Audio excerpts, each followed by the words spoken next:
Hello students, this is Ruchi Jain from Shivaji Rao Kadam Institute of Technology and Management.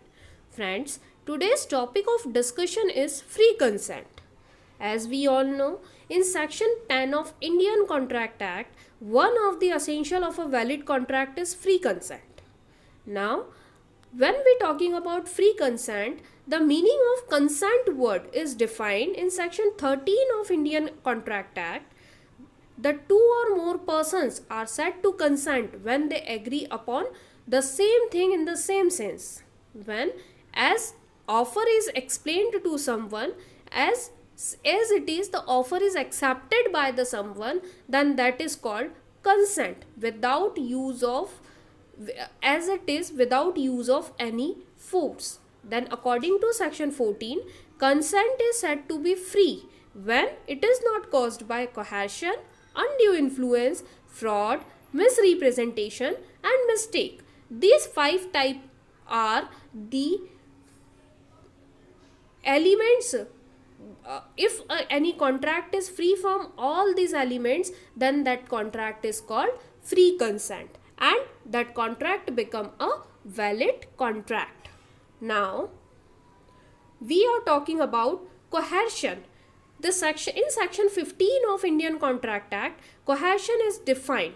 Coercion is committing or threatening to commit any act forbidden by Indian Penal Code IPC 1860 or unlawful detaining or threatening of detaining any other person's property with a view to enter into an agreement. It is immaterial whether the IPC is or is not in force where the coercion is employed.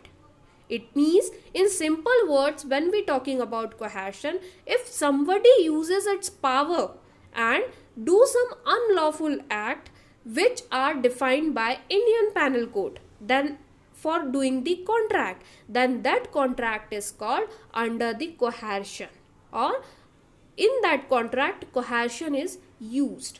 The threat amounting to coercion need not necessarily be from a party to contract. It may also proceed from a stranger to the contract. As we all know, sometime for making of contract, some people are using third party for who give force to the to accepting the contract or for making of the contract. Then that type of force, if somebody uses for making of the contract, then that contract is called under the coercion and is not a valid contract.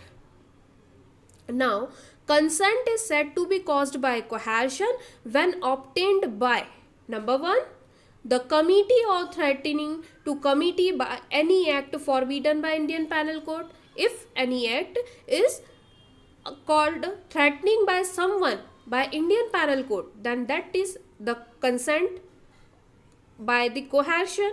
The second is the unlawful detaining or threatening to act by the property.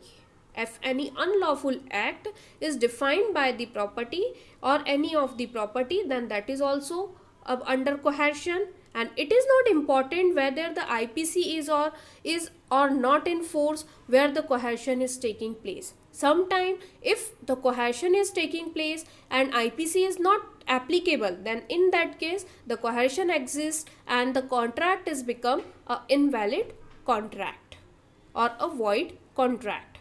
For example, with the help of this example, we will some more discuss about the coercion. Example A and B, both Indians are on a voyage trip to America.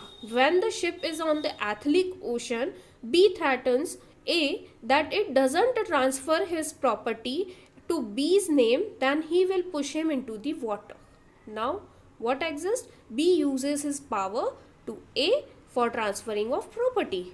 Now though this IPC is not in force in the Atlantic Ocean, it is still considered as coercion. Sometimes IPC is not applicable or coercion is not, type of coercion is not comes under IPC, but still coercion exists and the contract, that kind of contract is called void agreements or invalid contracts. Now these are some cases related to the use of coercion. Now, we will discuss undue influence. In section 16 define the definition of undue influence is defined in Indian Contract Act in section 16. So section 16 defines as follows: a contract is said to be induced by undue influence where the relationships subsisting between the parties are such that one of the parties is in the position to dominate the will of the other or uses this position to obtain an unfair advantage over if. Sometime the person are using unfair advantages for doing the contract, then this is called undue influence, and this type of contract is comes under the undue influence. And in the case of undue influence, there are no threatening as in case of coercion, but person may misuses his position and power. Sometime if a person is misusing his position and power, then that type of contract is called undue influence, and that contract is not a valid contract. Like if a political person uses his power for making of the contract, then that kind of contract is called undue contract under undue influences. Now, some of the essentials of undue influence are: there are two persons. The second is the relations are satisfying between them. The relation is satisfying between them, and that the person who uses the power, who uses the his position, is in relation with the contract. One must dominate the other, and there must be unfair advantages. It involves the moral pressure. So all these are the essentials under undue influence. Now the next is, there is an undue influence between following person. It may be in principal and agent, superior or subordinate, doctor or patient, father and son, teacher and student, promoter and company, master servant, spiritual advisor. These are the some relations in which undue influence may exist. Now the next is, following are the relation where is no undue influence exist. If somebody uses his position for making of the contract, then in that cases this condition is not satisfying. Like in wife and husband, as this is the relationship where sometime wife has the power to dominate his husband, then that is not comes under undue influence. Landlord and tenant, if landlord has a power for making of the contract, then tenant will do. Debtors and creditor, this conditions where undue influence is not exist and undue influence is not work. Now the next is fraud. In section 17 of Indian Contract Act, fraud is defined. Fraud exists when it is shown that a false representation has been made knowingly or without belief in its truth, or recklessly without care whether it is true or false. When there is any kind of truth is hidden in making of the contract, then that kind of contracts comes under the fraud. The intention of parties must be deceived the other party to the contract or to induce him to enter into a contract. In some of these are some cases in which fraud exists, like number 1, the suggestion that a fact is true when it is not true. The person making it does not believe that it is true. Then the second is the active concealment of a fact by a person having knowledge or belief of the facts. The promise made without any intention of performing it. If someone is making promise with somebody, his intention is not performing it, but he may make contract, then that is called fraud.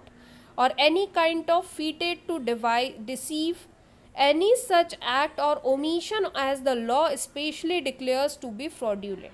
If law say that type of contract is a fraud contract and the person is making that contract, then that is also called fraud. All these are defined in section 17 of Indian Contract Act. Now, there are some essentials of a fraud. Number 1, there must be representation and it must be false.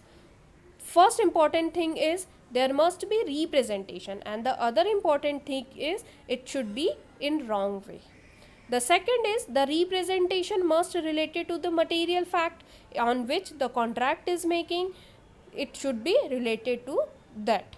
The representation must have been made before the conclusion of the contract. Before the contract is concluded, that representation is made. The other party must have relied and induced to act upon the representation. These are the some essentials for a fraud. Now in section 18 of Indian Contract Act, misrepresentation, another point of free consent, is described. When a false statement is made by a person innocently who believe that it is true and he doesn't that it is false, it is known as misrepresentation. In case of misrepresentation, there is no intention to deceive other to gain an advantages by misleading others. In that case, the person's intention is not to present something, but innocently if somebody presents something wrongly, then that is called misrepresentation. If the wrong statement is made intentionally, it is known as fraud. There is a difference between fraud and misrepresentation. Fraud is doing of work or doing of misrepresentation by intentionally, and misrepresentation is unintentionally. Okay. Now these are the some cases on which misrepresentation exists. Now we are talking about the last point of free consent, which is mistake. Mistake may be defined as an erroneous belief about something. If somebody have erroneous belief about something, then that is called mistake. Mistake may be of two type, like first one is mistake of law and the second is mistake of facts. If somebody have mistake related to law and somebody have mistake related to facts. Now we will discuss mistakes of law, like of the country or of the foreign country. It is related to the country's law, and sometimes mistake exist in some country law and sometimes it is exist in foreign countries law. And mistake of facts, then mistake of facts have two type, bilateral and unilateral.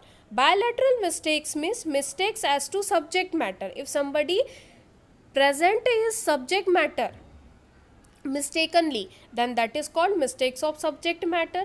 Mistakes as to probability ki mistake, like physical impossibility or legal impossibility, probability of doing something, then that is called mistake of probability.